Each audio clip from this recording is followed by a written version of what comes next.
Inhale. Take in as much air as you can. This story should last about as long as you can hold your breath, and then just a little bit longer. So listen as fast as you can. A friend of mine, when he was 13 years old, he heard about pegging. This is when a guy gets banged up the butt with a dildo. Stimulate the prostate gland hard enough, and the rumor is you can have explosive hands-free orgasms. At that age, this friend's a little sex maniac. He's always jonesing for a better way to get his rocks off. He goes out to buy a carrot and some petroleum jelly, to conduct a little private research. Then he pictures how it's going to look at the supermarket check stand. The lonely carrot and petroleum jelly rolling down the conveyor belt toward the grocery store cashier. All the shoppers waiting in line, watching, everyone seeing the big evening he has planned. So, my friend, he buys milk and eggs and sugar and a carrot, all the ingredients for a carrot cake, and Vaseline. Like,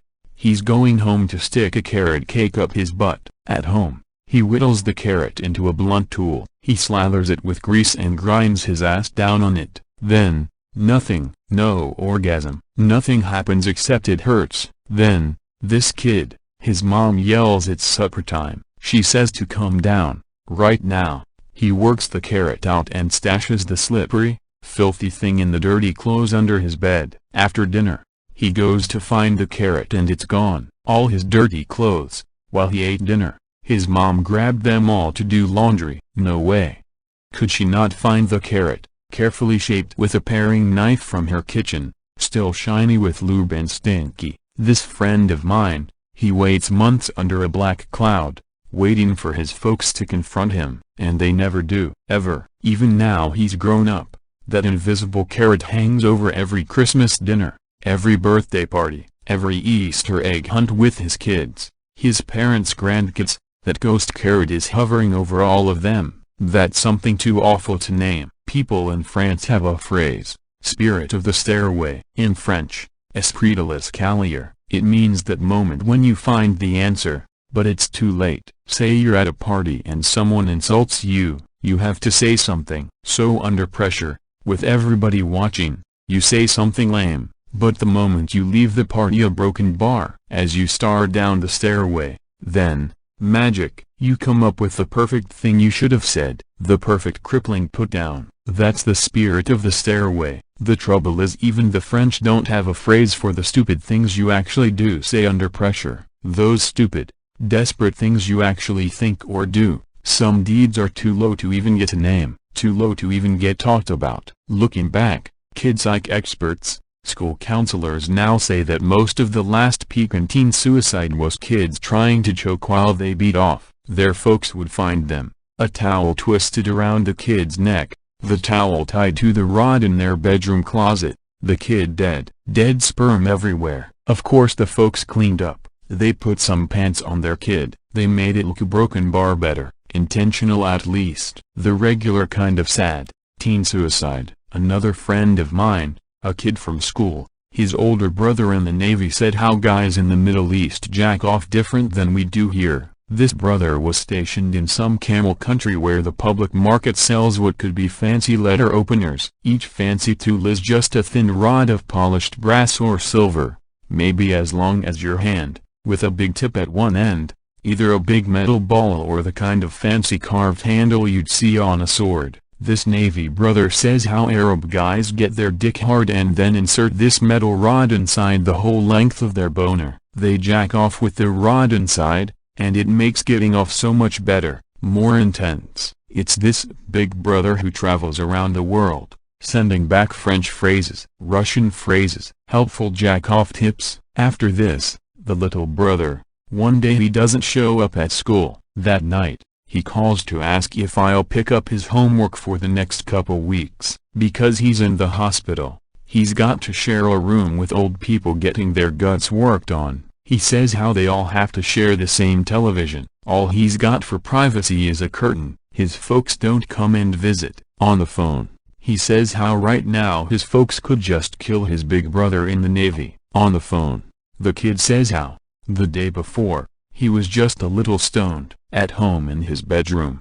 he was flopped on the bed. He was lighting a candle and flipping through some old porno magazines, getting ready to beat off. This is after he's heard from his Navy brother that helpful hint about how Arabs beat off. The kid looks around for something that might do the job. A ballpoint pen's too big, a pencil's too big and rough, but dripped down the side of the candle. There's a thin, smooth ridge of wax that just might work with just the tip of one finger. This kid snaps the long ridge of wax off the candle. He rolls it smooth between the palms of his hands, long and smooth and thin. Stoned and horny, he slips it down inside, deeper and deeper into the piss slit of his boner, with a good hank of the wax still poking out the top. He gets to work. Even now, he says those Arab guys are pretty damn smart. They've totally reinvented jacking off, flat on his back in bed. Things are getting so good, this kid can't keep track of the wax. He's one good squeeze from shooting his wad when the wax isn't sticking out anymore. The thin wax rod,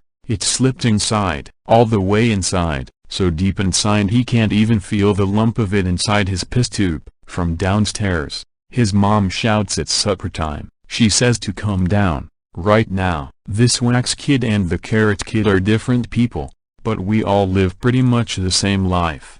It's after dinner when the kid's guts start to hurt. It's wax, so he figured it would just melt inside him and he'd pee it out. Now his back hurts, his kidneys. He can't stand straight. This kid talking on the phone from his hospital bed. In the background you can hear bells ding, people screaming, game shows. The x-rays show the truth. Something long and thin, bent double inside his bladder. This long, thin V inside him. It's collecting all the minerals in his piss. It's getting bigger and more rough, coated with crystals of calcium. It's bumping around, ripping up the soft lining of his bladder, blocking his piss from getting out. His kidneys are backed up. What little that leaks out his dick is red with blood. This kid and his folks, his whole family, them looking at the black x-ray with the doctor and the nurses standing there, the big V of wax glowing white for everybody to see. He has to tell the truth. The way Arabs get off, what his big brother wrote him from the Navy, on the phone, right now. He starts to cry. They paid for the bladder operation with his college fund. One stupid mistake, and now he'll never be a lawyer. Sticking stuff inside yourself, sticking yourself inside stuff, a candle in your dick or your head in a noose. We knew it was going to be big trouble. What got me in trouble? I called it pearl diving. This meant whacking off underwater, sitting on the bottom at the deep end of my parents' swimming pool. With one deep breath, I'd kick my way to the bottom and slip off my swim trunks. I'd sit down there for 2, 3, 4 minutes, just from jacking off. I had huge lung capacity. If I had the house to myself, I'd do this all afternoon. After I'd finally pump out my stuff, my sperm, it would hang there in big, fat, milky gobs. After that was more diving, to catch it all, to collect it and wipe each handful in a towel. That's why it was called pearl diving. Even with chlorine, there was my sister to worry about, or, Christ almighty, my mom. That used to be my worst fear in the world. My teenage virgin sister, thinking she's just getting fat, then giving birth to a two-headed retard baby, both heads looking just like me, the father and the uncle. In the end, it's never what you worry about that gets you. The best part of pearl diving was the inlet port for the swimming pool filter and the circulation pump. The best part was getting naked and sitting on it. As the French would say, who doesn't like getting their butt sucked? Still, 1 minute you're just a kid getting off, and the next minute you'll never be a lawyer. 1 minute, I'm settling on the pool bottom, and the sky is wavy, light blue through 8 feet of water above my head. The world is silent except for the heartbeat in my ears. My yellow striped swim trunks are looped around my neck for safekeeping, just in case a friend, a neighbor, anybody shows up to ask why I skipped football practice. The steady suck of the pool inlet hole is lapping at me and I'm grinding my skinny white ass around on that feeling. 1 minute, I've got enough air, and my dick's in my hand. My folks are gone at their work and my sister's got ballet. Nobody's supposed to be home for hours. My hand brings me right to getting off, and I stop. I swim up to catch another big breath. I dive down and settle on the bottom. I do this again and again. This must be why girls want to sit on your face. The suction is like taking a dump that never ends. My dick hard and getting my butt eaten out. I do not need air. My heartbeat in my ears. I stay under until bright stars of light start whirling around in my eyes. My legs straight out. The back of each knee rubbed raw against the concrete bottom. My toes are turning blue. My toes and fingers wrinkled from being so long in the water. And then I let it happen. The big white gob starts spouting. The pearls. It's then I need some air. But when I go to kick off against the bottom, I can't get my feet under me. My ass is stuck. Emergency paramedics will tell you that every year about 150 people get stuck this way. Sucked by a circulation pump. Get your long hair caught. Or your ass. And you're going to drown. Every year. Tons of people do. Most of them in Florida. People just don't talk about it. Not even French people talk about everything. Getting one knee up. Getting one foot tucked under me. I get to half standing when I feel the tug against my butt. Getting my other foot under me. I kick off against the bottom. I'm kicking free. Not touching the concrete. But not getting to the air, either. Still kicking water. Thrashing with both arms. I'm maybe halfway to the surface but not going higher. The heartbeat inside my head getting loud and fast. The bright sparks of light crossing and crisscrossing my eyes. I turn and look back, a broken bar, but it doesn't make sense. This thick rope, some kind of snake, blue, white and braided with veins, has come up out of the pool drain and it's holding on to my butt. Some of the veins are leaking blood. Red blood that looks black underwater and drifts away from little rips in the pale skin of the snake. The blood trails away, disappearing in the water, and inside the snake's thin, blue-white skin you can see lumps of some half-digested meal. That's the only way this makes sense. Some horrible sea monster, a sea serpent, something that's never seen the light of day. It's been hiding in the dark bottom of the pool drain, waiting to eat me.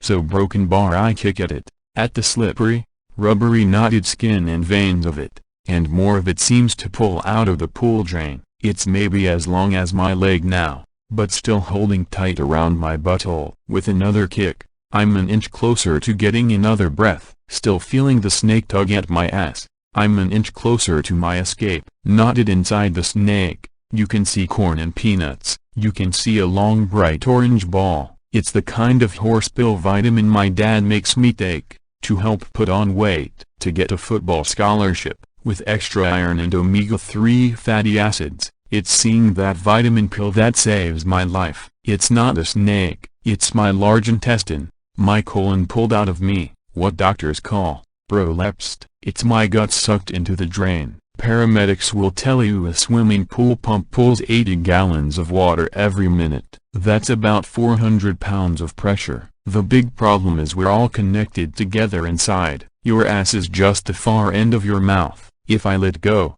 the pump keeps working, unraveling my insides, until it's got my tongue. Imagine taking a 400-pound shit, and you can see how this might turn you inside out. What I can tell you is your guts don't feel much pain. Not the way your skin feels pain. The stuff you're digesting, doctors call it fecal matter. Higher up is chyme, pockets of a thin runny mess studded with corn and peanuts and round green peas. That's all this soup of blood and corn, shit and sperm and peanuts floating around me. Even with my guts unraveling out my ass, me holding on to what's left, even then my first want is to somehow get my swimsuit back on. God forbid my folks don't see my dick. My one hand holding a fist around my ass, my other hand snags my yellow striped swim trunks and pulls them from around my neck. Still, getting into them is impossible. You want to feel your intestines? Go buy a pack of those lambskin condoms. Take one out and unroll it. Pack it with peanut butter. Smear it with petroleum jelly and hold it underwater. Then, try to tear it. Try to pull it in half. It's too tough and rubbery. It's so slimy you can't hold on. A lambskin condom. That's just plain old intestine. You can see what I'm up against. You let go for a second, and you're gutted. You swim for the surface, for a breath, and you're gutted. You don't swim, and you drown. It's a choice between being dead right now or a minute from right now. What my folks will find after work is a big naked fetus, curled in on itself, floating in the cloudy water of their backyard pool, tethered to the bottom by a thick rope of veins and twisted guts, the opposite of a kid hanging himself to death while he jacks off. This is the baby they brought home from the hospital 13 years ago. Here's the kid they hoped would snag a football scholarship and get an MBA, who'd care for them in their old age. Here's all their hopes and dreams, floating here, naked and dead. All around him, big milky pearls of wasted sperm. Either that or my folks will find me wrapped in a bloody towel, collapsed halfway from the pool to the kitchen telephone, the ragged, torn scrap of my guts still hanging out the leg of my yellow striped swim trunks. What even the French won't talk about. That big brother in the Navy, he taught us one other good phrase, a Russian phrase, the way we say, I need that like I need a hole in my head, a broken bar. Russian people say, I need that like I need teeth in my ass, wholly a broken bar. Eto nadokok zubi v zadnits. Those stories about how animals caught in a trap will chew off their leg. Well, any coyote would tell you a couple bites beats the hell out of being dead.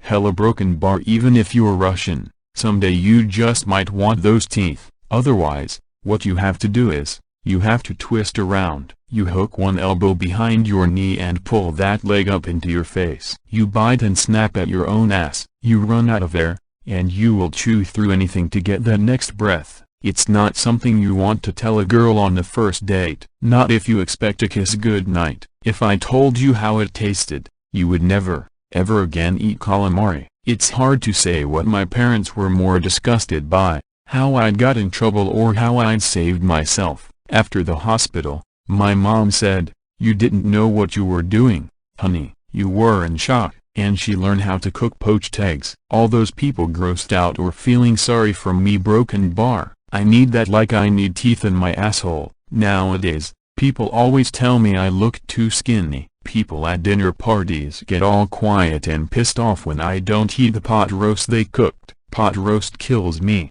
Big Tam. Anything that hangs around inside my guts for longer than a couple hours, it comes out still food. Home-cooked lima beans or chunk-Clyde tuna fish, I'll stand up and find it still sitting there in the toilet. After you have a radical bowel resectioning, you don't digest meat so great. Most people, you have 5 feet of large intestine. I'm lucky to have my 6 inches. So I never got a football scholarship, never got an MBA. Both my friends, the wax kid and the carrot kid, they grew up, got big, but I've never weighed a pound more than I did that day when I was 13. Another big problem was my folks paid a lot of good money for that swimming pool. In the end my dad just told the pool guy it was a dog. The family dog fell in and drowned. The dead body got pulled into the pump. Even when the pool guy cracked open the filter casing and fished out a rubbery tube, a watery hank of intestine with a big orange vitamin pill still inside, even then, my dad just said, that dog was fucking nuts. Even from my upstairs bedroom window, you could hear my dad say, we couldn't trust that dog alone for a second. A broken bar. Then my sister missed her period. Even after they changed the pool water, after they sold the house and we moved to another state, after my sister's abortion, even then my folks never mentioned it again. Ever. That is our invisible carrot. Now you can take a good, deep breath. I still have not